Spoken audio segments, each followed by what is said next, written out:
पीठ में जकड़न रहती है या ऑफिस में वर्क करते करते सर्वाइकल पेन से जूझ रहे हैं तो यह वीडियो आपके लिए बहुत ही काम का है, क्योंकि इस योगासन को आप जब भी करते हैं तो आपके कमर के ऊपर की मसल्स में लचीलापन बढ़ता है और वहां ब्लड सर्कुलेशन सही होता है, जिससे आपके पीठ और कमर के जो भी रोग हैं वो सब जड़ से खत्म होते हैं। तो वीडियो आपको अच्छा लगे तो लाइक करें और उन दोस्तों को जरूर शेयर करें जिनके अक्सर इस सर्वाइकल और कमर की जकड़न रहती है। तो आज के वीडियो को शुरू करते हैं। नमस्कार दोस्तों, मेरा नाम है नवरंग, आप देख रहे हैं टिप टॉप हेल्थ और आज आ गया है योगा डे सीरीज का 90 एपिसोड। तो आज का योग है उत्तान शीर्षोसन, इसको इंग्लिश में पप्पी पोज के नाम से भी जाना जाता है। उत्तान शीर्षोसन योग को एक योगों की आराम देने वाली योग श्रेणी के अंदर रखा गया है, क्योंकि जब इस योग को अपन करते हैं तो अपने माइंड से स्ट्रेस और टेंशन गायब होती है, शरीर की थकावट गायब होती है। तो इस योग को ध्यान यही रखना है, जिनके स्लिप डिस्क की दिक्कत है या हाई बीपी या लो बीपी की शिकायत है, उन रोगियों को यह योग नहीं करना चाहिए। बाकी के सभी व्यक्ति इस योग को आराम से कर सकते हैं और पूरा लाभ उठा सकते हैं। तो अब पप्पी पोज को शुरू करते हैं। शीर्षोसन योग आप जब भी करते हैं तो आपका पेट एकदम खाली होना चाहिए और इस योग को करने के लिए इस प्रकार समतल स्थान पे आप योगा पट्टी बिछाएं और सबसे पहले आप इस प्रकार वज्रासन की मुद्रा में बैठ जाएं। वज्रासन की मुद्रा में बैठने के बाद आपको केट काउ की पोजीशन लानी है, इस प्रकार डॉगी पोज बनानी है।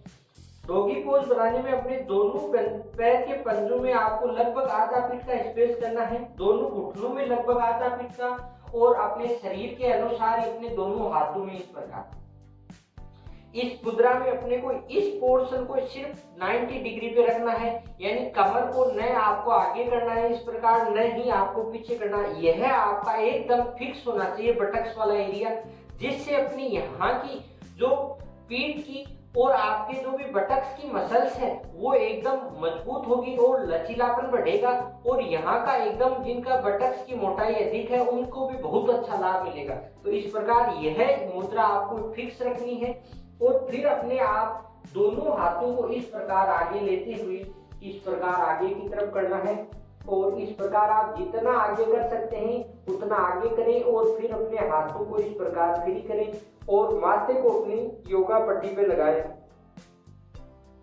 इस प्रकार आप यहाँ 1 मिनट 2 मिनट आप अपनी सुविधा के अनुसार इस प्रकार रुक सकते हैं। यहाँ आप अपना प्रारंभ में माथा लगा सकते हैं और उसके बाद आपको चिन्ह योगा पट्टी पे लगानी है इस प्रकार। यहाँ आप रुकने के बाद फिर आप इस प्रकार वापस सही मुद्रा में आए। मगर आपको फर्स्ट में इस समस्या से बहुत दिक्कत आती है, क्योंकि आपके शोल्डर में फैट अधिक है और आपका पीठ का लचीलापन और कमर का लचीलापन कम है। तो उसको बढ़ाने के लिए आपको इस प्रकार 2 योगा ब्लॉक लेने हैं और इस प्रकार योगा ब्लॉक लेने के बाद उनको थोड़ा सा आगे करें और यह मुद्रा आपकी ऐसे ही होनी चाहिए। और फिर आप इस प्रकार आप इसका अभ्यास, इस क्रिया का आप अभ्यास कम से कम 10 से 15 दिन तक करते हैं तो आपके यहाँ शोल्डर में, आपके यहाँ इस प्रकार के जो पीठ में जो भी मसल्स हैं उनमें लचीलापन बढ़ेगा और आप पप्पी पोज करने के लिए सर्वाइव हो जाएगी आपकी बॉडी। तो इस प्रकार आप इसका लगभग 5 से 10 दिन तक अभ्यास करते हैं तो आप में बहुत अच्छा लचीलापन आएगा और सही प्रकार की पप्पी पोज की आपकी मुद्रा बन जाएगी। तो इस प्रकार आप अभ्यास होने के बाद अपने योगा ब्लॉक को छोड़ दें और फिर आप अपने नियमित अभ्यास के अनुसार इस प्रकार यही मुद्रा बनाएं। यह वाला अपना बटक्स वाला एरिया फिक्स होना चाहिए और फिर आप इस प्रकार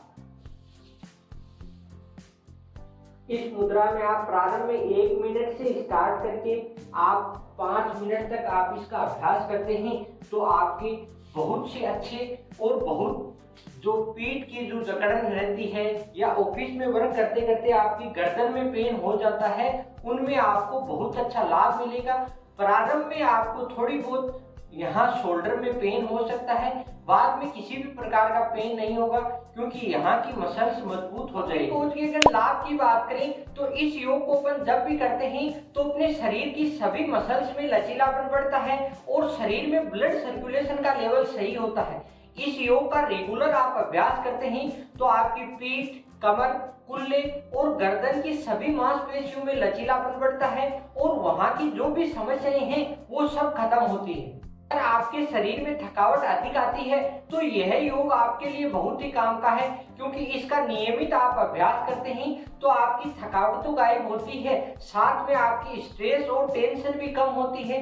इस योग का आप रेगुलर और क्रमबद्ध तरीके से अभ्यास करते हैं तो आपकी रीढ़ की हड्डी में जो भी ब्लड सर्कुलेशन है वह अच्छी मात्रा में होती है और 32 की 32 फर्टिकाओं में खिंचाव आता है, जिससे रीढ़ की हड्डी में लचीलापन बढ़ता है और आपके तंत्रिका तंत्र सही वर्क करता है। पप्पी पोज की अगर सावधानियों की बात करें तो इस योग को आप जब भी अभ्यास करते हैं तो धीरे धीरे आप इसका अभ्यास करें। प्रारंभ में आप फाइनल मुद्रा में न आए और जिनके हाई बीपी या लो बीपी की दिक्कत है वो अपने डॉक्टर की सलाह के अनुसार इस योग को करें, और जिनको माइग्रेन की दिक्कत है उनको इस योग का अभ्यास नहीं करना चाहिए, क्योंकि उनको चक्कर आने की संभावना हो सकती है। तो इस प्रकार योग बहुत अच्छा है, छोटी छोटी गलतियां सुधार के आप बड़ा लाभ उठा सकते हैं और घर पे आसानी से इस योग का अभ्यास करके आप अपने सर्वाइकल पेन, कमर दर्द और आपके नेक पेन में बहुत ही लाभ उठा सकते हैं। का पप्पी पोज आपको कैसा लगा?